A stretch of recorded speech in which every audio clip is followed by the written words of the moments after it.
Você já ouviu falar na escritora Grazia Deledda? Eu nunca tinha ouvido, mas ela foi a segunda mulher a ganhar o Prêmio Nobel de Literatura em 1926. Ao todo, nós só tivemos 18 mulheres premiadas e eu tô fazendo um projetinho de ler todas elas. Então, li aqui 2 livros dessa segunda escritora e vou comentar um pouquinho com vocês sobre ela e sobre essas leituras, caso você tenha curiosidade de saber mais. Bom, a Grazia nasceu numa cidade chamada Nuoro, na ilha de Sardenha, na Itália. Ali ela morava com a família, o pai tinha ali cuidar das terras, né, da família, e ela tinha 6 irmãos.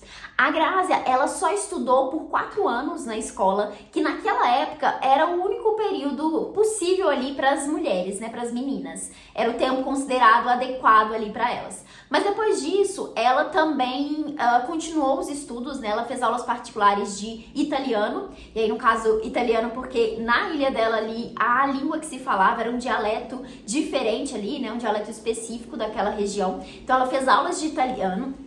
E foi por causa dessas aulas ali que ela teve contato com uma professora, né, que nesse processo ali de escrita gostou muito dos textos dela e recomendou que ela enviasse os textos para um jornal. E foi assim que ela foi publicada, né, publicou um conto pela primeira vez aos 13 anos de idade. Então é a partir daí que ela começa a escrever, né, a trabalhar com isso, virar de fato escritora. Ela escreveu vários romances, vários contos, alguns deles que foram muito conhecidos, né, o principal deles, que é um dos que eu li, que eu vou comentar aqui, é o Elias Portulu, que foi traduzido ali para outros idiomas, então chegou a extrapolar ali o país dela, né, e foi um livro que meio que alavancou ali a carreira dessa escritora. A motivação para o prêmio dela foi a seguinte, tô consultando, tô olhando para baixo porque tô consultando aqui, mas ela ganhou o prêmio por seus escritos de inspiração idealista que retratam com clareza plástica a vida em sua ilha natal e com profundidade e simpatia lidam com os problemas humanos em geral. Então, uma coisa que está muito presente nos contos e no romance que eu li dela é justamente esse retrato ali desse ambiente que ela nasceu, né? Dessa ilha, dessas paisagens belíssimas que ela descreve ali. Então bora lá comentar um pouquinho sobre esses livros. Vou falar primeiro sobre o romance, que é o Elias Portulu, não sei direito como seria a pronúncia desse nome aqui. Esse livro foi publicado pela editora Moinhos, com tradução do William Soares dos Santos. E acho que é interessante destacar a tradução, porque graças a esse tradutor a gente tem acesso a esse livro aqui, que eu acho que acaba sendo mais difícil a gente ver escritores de outros países, né, de outras línguas que não o inglês, traduzidos aqui no Brasil. Nesse caso aqui, o tradutor fala no início do livro também sobre a dificuldade que é a tradução desse livro, porque é um livro que mistura o italiano com vários dialetos ali, que parece que são muito presentes, né, na Itália, em diferentes regiões. Como eu falei, a Grazia nasceu ali na ilha de Sardenha, então tem todas essas questões ali que às vezes são muito específicas da escrita que podem ser um desafio, né, para a tradução. Então, felizmente aí o William trouxe essa tradução aqui pra gente. Ele também traduziu um outro livro da Grazia, que se eu não me engano chama Cabeça de Vento. A Cidade do Vento, desculpa, A Cidade do Vento, que foi um livro, inclusive, que foi uma das 5 traduções finalistas do Prêmio Jabuti em 2020. Mas vamos lá, sobre esse livro aqui. O que a gente acompanha nessa história? A gente tem um protagonista, que é o Elias, né, que dá título ao livro, que ele tá voltando pra casa, na ilha de Sardenha, depois de passar um tempo preso. Então, depois desse tempo ali preso, ele volta pra casa, pra família dele, ele é muito bem recebido ali, a família toda tá em festa, muito feliz dele estar de volta. Outras pessoas ali da região também, né, que moram próximas, estão ali pra receber ele. Então, tem todo esses sentimentos, né, de felicidade ali com a volta desse personagem pra casa. E o que a gente tem aqui? Ele volta pra casa e descobre que o irmão mais velho dele tá noivo da Madalena. E no primeiro momento que ele conhece essa mulher, ele se apaixona por ela. Então, o que a gente tem aqui é esse cara, esse Elias, que é descrito aí como um homem mais frágil, como um homem fraco, né? Inclusive pelo próprio pai, que traz isso em alguns momentos ali, falando falando que ele é muito fraco, enfim, então tem essa descrição feita dele ali, mas ao mesmo tempo ele passou por esse período difícil ali, né, preso, teve algumas vivências que estão muito distantes, né, do que as pessoas, do que a família dele, do que as pessoas que moram ali na ilha têm conhecimento.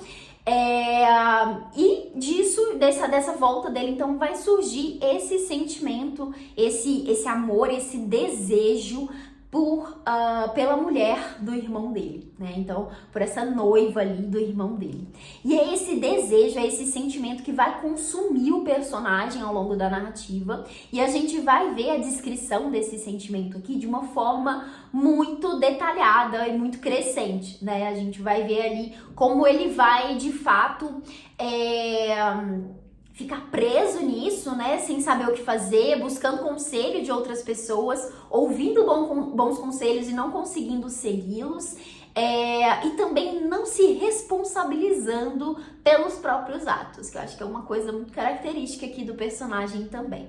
Então é um livro super envolvente nesse sentido. A narrativa vai trazer também muitas questões religiosas. É um personagem, é uma família muito tradicional, muito patriarcal. Então também tem todas essas regras ali, né, a se seguir. E aí, principalmente por questão da igreja mesmo, eu acredito, nessas tradições religiosas, mas também algumas coisas mais específicas ali da família, da região em si. Então tem todos esses pontos aqui que permeiam as escolhas que o personagem faz, né? As dificuldades que ele tem em tomar uma decisão a respeito do que ele tá passando também, porque não é só o que ele quer ou o que ele pensa ali a respeito de como ele pode afetar as outras pessoas próximas, mas também o que os outros podem pensar, né? Como que isso é julgado ali pela igreja, o que é o certo, né, moralmente a se fazer. Então a gente tem todos esses conflitos aqui expostos no livro. Então a gente tem vários personagens interessantes aqui, né, temos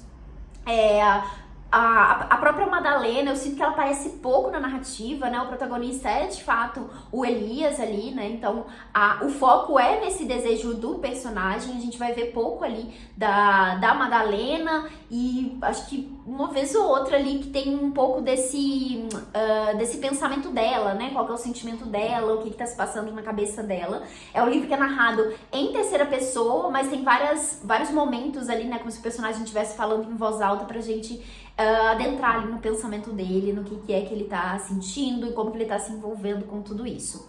A gente também tem os pais dele, né? O pai ali que parece ser um cara super presente ali, né? Tá sempre fazendo brincadeiras, falando coisas diferentes ali quando as pessoas estão reunidas. A mãe que parece ser uma mulher mais quieta ali, que não encontra espaço para falar e muitas vezes eu sinto que ela tá sempre acuada ali de alguma forma, né? Mas ao mesmo tempo muito preparada para servir, né? Então para colocar comida na mesa, para organizar as coisas em casa. Mas é uma mulher ali que também tá muito presa nessa tradição religiosa e traz muito isso pro filho, né? Ele tem inclusive um momento aqui que o Elias fala de ter feito uma promessa para São Francisco e a mãe leva ele pra igreja, eles vão ali naquele momento para poder pagar essa promessa, né? Então, assim, é um livro que trata bastante desses aspectos religiosos, tem personagens muito interessantes. A gente também tem um personagem chamado Tio Martino, acho que é esse o nome dele. Posso estar pronunciando errado, deixa eu ver se tem o nome dele aqui. Não tem. Mas enfim, é um tio ali, inclusive todos os personagens são chamados de tio, parece que é uma coisa super presente ali, super frequente, né, na Itália, você chamar as pessoas de tio mesmo sem ter esse parentesco. Então é esse homem ali que é considerado um homem sábio, que vive de uma forma isolada. A gente vai conhecer mais detalhes também sobre o porquê disso, né, qual é a história dele nessas conversas que ele tem com o Elias. E é esse homem que vai dar alguns conselhos ali pra ele, que ele acaba não seguindo também, né. Outro personagem super curioso, interessante aqui, é um padre, que é um padre assim, diferentão, não é o tipo de padre que se espera, né? É um cara que vive a vida, toda vez que ele aparece aqui ele tá bebendo, ele tá curtindo as coisas, incentiva isso para as pessoas. Ele também traz alguns conselhos pro Elias ali, aí de uma forma um pouco contraditória do que esse outro tio ali. Então a gente vai ver todo esse conflito sendo abordado aqui na história. É um livro bem interessante, gosto muito da descrição que ela faz também dos ambientes ali, né? Não só dessa complexidade de sentimentos que a gente vai ter aqui do personagem, mas também da ambientação ali, também é muito interessante, porque é isso, ela traz muitos aspectos ali da ilha que ela nasceu. Então, Tá aqui alguns detalhes sobre esse livro. Acho que foi uma leitura bem legal, gostei bastante desse livro. E achei o final, assim, muito significativo, muito reflexivo. Fiquei pensando, né, o que aquilo ali poderia representar diante de tudo que a história passou. Acho que dá pra fazer várias interpretações. Então, fica aqui essa indicação de leitura. Daí, o outro livro que eu li da autora foi um livro de contos que eu li em e-book, que é Os Contos Sardos. Com tradução da Adriana Zoldini, e é uma edição que é uma distribuição gratuita do Sesc. Então esse livro aqui você consegue baixar o e-book dele gratuitamente, não precisa ter Kindle Unlimited nem nada do tipo, você não precisa ter assinatura, ele tá de fato gratuito. Vou deixar o link aqui embaixo caso você queira acessar, mas é um livro então que vai ter aí alguns contos da escritora.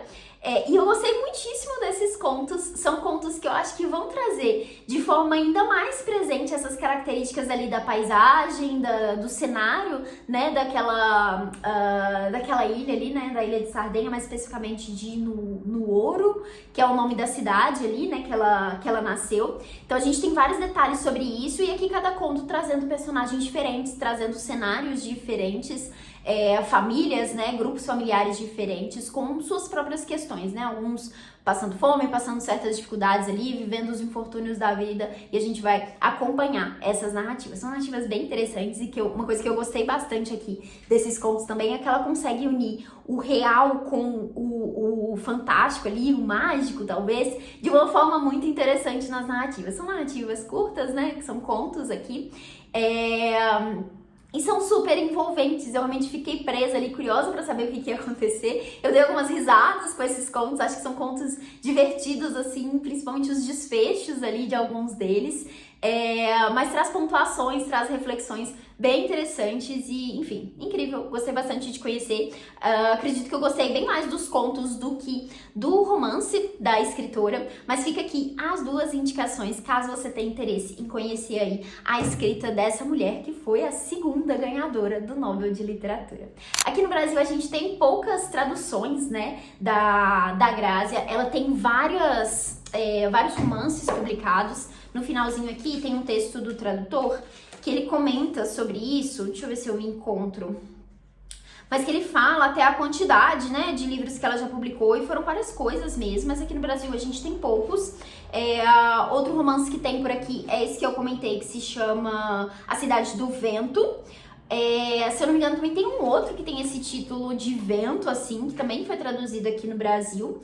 Também temos o Cosima, que eu também encontrei uma tradução por aqui, que é um romance, parece que autobiográfico, né? Então, uma espécie de memórias ali da autora. E é isso, eu acho que A Cidade do Vento talvez seja só outra tradução, né, gente? Outro título de tradução, assim, que eu vi. Não, mentira, que eu achei. Chama Caniços ao Vento. Então temos Cidade do Vento e Caniços ao Vento. São esses dois romances aí que foram traduzidos, além desse outro que se chama Cosima, que é um romance autobiográfico. Então, até onde eu pesquisei e entendi, são esses os livros da autora que a gente consegue encontrar aqui no Brasil. Então fica aqui a sugestão, caso você queira conhecer a autora. Se você quer acompanhar aí os próximos vídeos desse canal, não se esquece de se inscrever aqui. Tô tentando postar aí um vídeo de cada uma delas. A próxima é uma escritora que o livro é um pouco grandinho, então talvez demore um pouquinho para aparecer aqui. Mas te convido a acessar aí o outro vídeo, né? Já comentei sobre a primeira escritora, que é a Selma Lagerlöf, e também tem um vídeo introdutório aí contando um pouquinho sobre o projeto e citando as obras que eu escolhi ler de cada uma das escritoras. Bom, ficamos por aqui. Eu espero que você tenha gostado desse conteúdo. Se você acha esse projeto legal, não esquece de compartilhar com outras pessoas, né? De comentar por aí, para que mais pessoas assistam e acompanhem aqui esse conteúdo. Desejo boas leituras para vocês e até o próximo vídeo.